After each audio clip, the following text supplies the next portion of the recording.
Boom, boom. Yes, it is Friday, yes, again. And I'm trusting that you're having a good time. And as it is on a Friday, we come out straight live from M5 Property Addicts. And today we're going to be addressing the question. Friday, this is where we kind of like talk about all of your questions in real estate, anything and everything that you want to ask. Friday is the day that we speak about it. And today's question is, someone asked, how do I grow my portfolio? So they're looking for a portfolio for their passive income, and they've started off, and the question that they are asking here is, how can they grow their portfolio? My name is Taurai Jack, and if you've never been here before, welcome aboard. And if this is your second, third time, boom, good having you around. Okay, so boom, boom, yes, sir. Let's go on.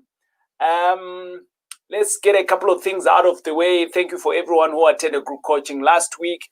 For some of you who don't know, we do have a school that is called the M5 Property Varsity. And this is where we teach people to be successful in their own journey of property. And what gives me the right to do that? Well, because I'm a property investor myself. Actually, I was awarded Investor of the Year 2019. And if I'm not doing that, and I write books, and the book that I wrote recently is called M5. It is called not M5. It is called From Bed Debt to Property Mogul, and you can check it out on our website and things like that. So the question that I'm asking today, that I want to answer is, how do I grow my portfolio? So this means that this individual, they've got property number 1 or maybe 2 or 3, we don't know. But they just asked, TJ, can you just elaborate, bruh? How does it work? When you're wanting to grow your portfolio. And my immediate response was, buy more. Yeah, but it ain't that easy, isn't it? It is not easy. Right. So this is the question that I want us to throw in, right? So how do you grow your portfolio? So what is a portfolio anyway? A portfolio is when you are actually buying a number of properties and you are now a property number 2. So you've got 1, right? By the way, it's not one where you stay in. That's not an investment one. That one there is a liability because you are paying for it. Not unless you're doing Airbnb, not unless if you've got what we call multi-let, so you're letting out a part of your house and things like that, and you've got some income, then it's a different story. The bottom line is that anything that takes money away from you, it's a liability. Anything that puts money in your pocket, it is an asset. I think if we get those 2 fundamentals, that would be great. If you got some comments as we go along, drop them in the comments in there, and I will engage you. Friday, we take it a little bit of a chilled, because Friday, we're talking about questions and things like that. So it's a little bit of a chilled day. It's a very conversational day, an engaging day, if we will call it that way. And we take away a lot of learnings from it, obviously, by answering some questions. And I'm always answering these questions from my perspective in terms of what would I do? What would I do? And obviously, if you are wanting to go do this on a serious note, get some education, over and above that, get some professional advice. Okay, good stuff. Right. Let's jump into it. How do I grow my portfolio? All right. Yeah, the right answer is buy more. However, I want to stress the fact that I have always utilized the model that's called FSL, and it's a Taurai model, right? I invented it, and I haven't put it to what do you call that word when you are protecting your right, I haven't done that yet. So it is my model, and I'm claiming it, and that model is called FSL. What is FSL? F stands for fear. F stands for fear. And I want to speak to this to the point of saying that this is what I've realized in my journey so far. A lot of people have the idea of wanting to do something, but they are afraid. They are afraid. It's a reality thing. They go into analyzing stuff to a paralyzation state because fear is just grabbing them and they're not able to continue. So that's the first thing, fear. Now, how do you remove fear, right? I just don't want to throw out something there and then we say, okay, fine, it's fear. So, but how does it grow? How does your portfolio then benefit from the fear? Well, you can utilize fear in two ways. Like guys, I want to be very truthful to you and to be extremely honest with you. I am living in constant fear, right? But I use the fear to be my power. I use my fear to be my power. Number one, fear, how I use it to be my power is that I'm afraid that I might not be able to fend for my kids and my family, right? So then I utilize the fear to say, okay, fine, what can I do? And I go on and buy more and I buy more, Obviously now I'm utilizing the fuel of my fear into a positive state, right? So I'm taking the negative and I'm turning it to be positive. That's the first part that you can do. I'm of the view that anyone can do that. It takes you a bit of time, obviously, to start harnessing that. But you need to understand that everyone has fear. I am doing some deals and I'm like thinking, yo, this is 10 million, yo, this is 20 million. And if you've never had such kind of numbers, the fear of, Lord, I'm now in debt, or, all of this money. What if the tenants don't pay? What if all of those questions come up? And a lot of us, we get stuck into the position of not doing because the what if in the negative has resonated more and has got us stuck. I use the same strategy of replacing the negative with the positive. And I then take the fear and I say, what if the tenants don't pay? And I'm like, what if the tenants pay? What if the building bends? What if we take insurance to cover for the bend?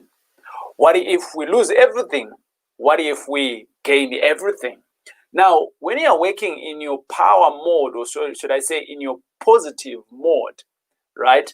Then that way you can be able actually to utilize the fear. So it's not like you're not afraid. You are afraid, but you do it anyway whilst you're afraid. But you put the structures actually in the positive from the negative. So that's what F stands for. And I see Lucanio says, how is a JV set up? So Lucanio, I'm going to answer that question right at the end. Thanks for asking that question. And I think I will also answer that question as I go along. But we're talking here about structures, right? We're talking about structures, not structures. Sorry. How do you make your portfolio grow? So how do you grow your portfolio? Right. So let's come back to it. We said that I've got a formula, and my formula is FSL, F for Freddy, S for sugar, and L for Lillian. So S now is going to stand for structure. Okay. Now, a lot of us, especially if we are in South Africa here, what happens is that there's many ways in which you can buy properties. So for the fact that this person is asking, how do they grow their portfolio? It means that they potentially have 1 or 2 or 3 or 5. Now they want to go big. So the point there that I want to speak to is 2 things. First one is within your structure, what does your structure look like? Because one, the limit, sometimes some structures, they limit you. Some structures are limiting, right? What do I mean by that? If you go and buy 2-3 properties, you earn R1 million. Remember, I'm always talking about if you earn R1 million per year, and you round about netting, let's say 50,000 a month. So, which means that we've got what is called National Credit Act. In the National Credit Act, it's got a limit of how much you can borrow. So if you are doing this in your personal capacity, at some point you are going to hit a ceiling of what the lenders can lend you. So which means that the structure is wrong there. So fine, we have removed fear, and now you're doing it, but your problem now is structures. And we've got a couple of videos that we've done around structures on YouTube. You can check them out. and or you can consult a lawyer in terms of structures. Again, don't go to a family lawyer. They might not know about this. Go to a property lawyer who will structure these things for you nicely. All right. So the second part of it is that there are some structures that allow you to grow. What kind of structures are they? It could be a company, it could be in a trust, things like that. So my favorite one is where you actually are in a structure where it's not governed by the National Credit Act, right? The National Credit Act is there to protect us, the individuals, from the reckless lenders, isn't it? The other way around. But if you look at it from a company perspective, companies can borrow as much as billions. So from that perspective, if you are structured correctly and you're not afraid, hey, you can grow that business to Timbuktu or to wherever you can get to. So we spoke about fear. We covered fear. So we've now taken fear out of the way. And now you've got your right structure. And by the way, it might take a bit of time for you to get into a right structure. It might take you about maybe 3 months, 4 months, 6 months, or even a year for you to get into the right structure. But the point is that you need to start thinking about the end goal and the structure that you're wanting to do. And then you start massaging that structure, fueling in that structure. So for instance, if it is financials now that you need to start creating in that business, if it was a company, then you now need to do that. Banks will traditionally start looking at you, maybe financing in that company a little bit later, 2 to 3 years. But there is ways in which you can do it. So explore, explore, explore, explore. And hang out with people that are doing it. Ask them, what's your structure looking like? How are you doing it? How is it working? How long have you been doing it like that? How does the bank perceive you? And whilst I'm speaking about the bank, I am jumping into my last letter, which is letter L. And I am going to touch on a point which is called leverage. Leverage. Okay. So we spoke about the fear. We spoke about the structure. Now we're talking about leverage. I love leverage. I really, really love leverage. Well, I've got one of my gurus who is he's from the 20s, right? Not the 2020s, but in the 1920s. And he's one of the founders of oil and things like that. I've spoken to him. I've spoken about him a lot on here. So I'm sure you guys already know who I'm talking about, right? But he totally understood leverage. What type of leverage am I talking about here? There is so many leverages that you can leverage on. And I want to come back to the point of this individual that we're talking about is growing their portfolio. So how do you grow your portfolio? Right. Number one, on the leverage bit, okay? You want to leverage time from other people. You want to leverage time from other people. How do you do that, and why would you want to do that? All right. We have all been employed before. We exchange our time and the skill that we have for money. So which means that our employer is leveraging off our skill and time to do some work and produce something that whatever that we are producing, the bank is making more money. Now I'm saying the bank because I used to work I used to be a banker back in the days. So your employer now is leveraging off you. So can you leverage off a maintenance team and you pay them? Yes, you can. Can you go in and leverage off an accountant so that they can do your books? Yes, you can. Can you leverage off a carpenter to do your maintenance? Yes, you can. The point here is that leverage allows you to have your time alone, right? And you can start thinking about how do you grow your business, and you can start working with skilled people within your team. So in my team, I've got Elise. Elise is a lawyer. I am no lawyer. And Elise does know a whole lot of stuff that I don't know. But because I am leveraging off her skill, she then gives me what I am looking for from a team perspective. So she's my business partner. Now, Elise also leverages off me, right? So you see, there is a symbiotic relationship here now when you start leveraging off. So I'm talking here about leveraging of human resources. What is human resources? It is skills from other people. It is the actual people, and you can pay that. It's a service that you can be paying. It can be in partnership form, and I'm going to talk to partnership just now. But I'm just talking about you getting the necessary skill and for you not to do anything. I see a lot of entrepreneurs wanting to do everything. They want to be an accountant. They want to be a website designer. They want to be everything, a marketing person. Stop that. Like, seriously, stop it. You are not doing yourself a favor. I've been there and it doesn't work. Bring in the necessary skill, and maybe you might not be able to afford the high caliber that you're looking for. Start somewhere. Start with a guy whom you can afford, and from there you can grow up, because at least your income statement will grow a little bit, and then you can start affording the bigger guys that you're looking for that will make you look the way you want to look. Pashash, as I call it. All right? So that's leverage number one.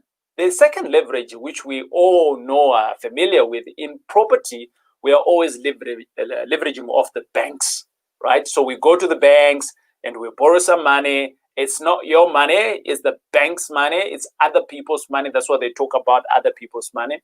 So with that, it's a no-brainer. We all understand that. So it's leverage, which means that little as possible or with no money at all, if you've got a good credit record, the bank can give you more money. And for as long as you're servicing that money, you can now start growing and growing your portfolio. So you've removed the fear. You got the right structures that the bank is happy with. And now in your structures, you are able actually to borrow more money. So the bank gives you money. You got a strong team behind you. And obviously that strong team now is supporting you to do your maintenance on your properties, to do your management on your properties, to do all of these things. So you're leveraging off all of those other avenues. The other point that I want to speak about is leveraging off relationships with other people. And this is, there's so much power with leverage. I think we underestimate the word leverage. And I'm going to jump on to actually to Lucanio. Lucanio asked the question there, how is a JV set up? So I want to talk to it now in terms of leverage. Now, let's assume the next person here or the next company, whatever it is, but let's just assume it's the next entity. So the next entity, be it a person, be it a stockfile, be it a whatnot, they have money and you don't have the money, right? I was in this position before. That's why I wrote my book, From Bad Day to Property Mogul. And by no means do I say that my property mogul-ish is I've got the whole town. No, from where I was to where I am today, look, it doesn't make sense, right? It does not make sense for where I am. But because I started understanding how leverage works. So in a relationship where you have other people who have money, so how do you now structure up those JV? So you want to leverage off their money, right? So what are you bringing to the table? You got to have a skill. It's just like being employed, right? You can't be employed to be a CEO if you don't have the right skill and you're not bringing in the right value. Some people, they are employed as CEOs, but they actually have a background or an understanding of an accounting perspective, like a CA, things like that. And we wonder, so how did they become a CEO? Well, their background is enabling them to be that CEO. So for you, and their value now, obviously, is now superseding the background that they have. So the question that we should be asking you now is, what is the value that you're bringing on the table, and why would someone want to JV with you? Good. Are you one of those people that are good at hunting for deals like I am? I get them deals, right? Give me 2 days, I'll go and get a deal for you. Tell me you got 20 million. We will close that 20 million because I know where to get the deals. I know how to structure them deals and all of those things. So that's my skill, right? So if I'm to bring that onto the table and someone else has the money, so how do we then structure that JV? There is many ways. It's like, how do you get married? You can get married in community of property, ANC with accrual, ANC with accrual, fat and set. And like it's galore. It's now more around the individual that you are dating at that time. So who's the next JV person? What do they want? Do they just want money out of the deal? So maybe it's not a JV that you want. Maybe you just want them to invest in you. That's what they call it, angel investment, right? They wanted 20%. Hey, the deal is giving you 40%. Why wouldn't you give them 20%? I would, right? Now, the other way is maybe they're not even interested in a return. Maybe they're just interested in ownership. So at this junction, when you're setting up a JV in terms of leveraging off the next person, it's not about you. It's about the next person. What is it that they want? And with what you have, how can you now have a synergy going on? And sometimes it's okay. You might not have the synergies. Hey, I've run away from some other deals where the money was there, but there was no synergy, right? I could see that these people are after taking, and the relationship is not working here. So I said, no, thank you. We'll talk again later. Right. And I'm going to jump on to Sandra. Sandra said, so many leverages you can leverage on. That is so true, right? Thanks, Sandra, for that. And there are so many leverages that you can leverage off. So that's my latest formula that I have created. And I haven't written a book about it yet. I'm thinking about it, maybe, how to grow your portfolio, and utilizing my formula of FSL, and that's fear, structure, leverage. And I'm of the view that anyone can do this. I am of the view that anyone can do this. You don't need a degree. You don't need a diploma. You need basic mathematics, a little bit of reasoning, and a little bit of a relationship management, and anyone can do this. Anyone. If a guy like me who was down and out in 5 million is able to do this, I'm of the view that anyone can do this. A little bit of dedication obviously is required, and a little bit of managing your head space, which is the fear part that I'm talking about. Structures, extremely, extremely important. There is no way that you can grow without the right structure. At some point, there are other components that will start biting you if you don't have the right structures. Things like tax, right? If you're not in the right structure, you're going to pay heavily to the government. And by no means is it any bad, but to me it is bad, because I would like to utilize that money to grow my portfolio, to grow for my generational finances, and to make sure that at some day I'm going to be at the beach for a longer time than the time of dedicated on a leave day allows. So I want to be there for 2 weeks if I want to be. Can I be there for 2 months if I want to be? Can I go visit Japan if I want to? Can I go visit Nigeria if I want to? Can I do what I want? That's the point here. Can I do what I want? And money allows you to do that. And this is the thing here. Money matters. It allows you to do all of these things. And we can do it if we are leveraging off from the passive income that comes from property. By no means is property the only financial freedom that gives passive income. There's plenty of them out there. But for me, this is where I enjoy, and this is why I'm always talking about it. So yeah, if you know of any other, I've got another one, which is writing books. Yeah, that's another one also, right? So from wherever you are, and property is still far-fetched from you, maybe start small. Maybe start something in something that you enjoy. But I'm hoping that it's been great. And Lucanio, I'm hoping that I've answered your question there. And yeah, thanks for that question. I see she's on Facebook and she's asking that question there. So it's been great. It's been wonderful. If you've got any other questions, drop them in there, and I'll check you guys out later. Enjoy your weekend. If you are one of those people who are working, I would say that this is the time for you to go out, look for some more properties, put in some offers, and who knows, something else might just come out of it. Hey, it's been great hanging out with you. Enjoy your weekend. We'll talk to you later. God bless. Goodbye.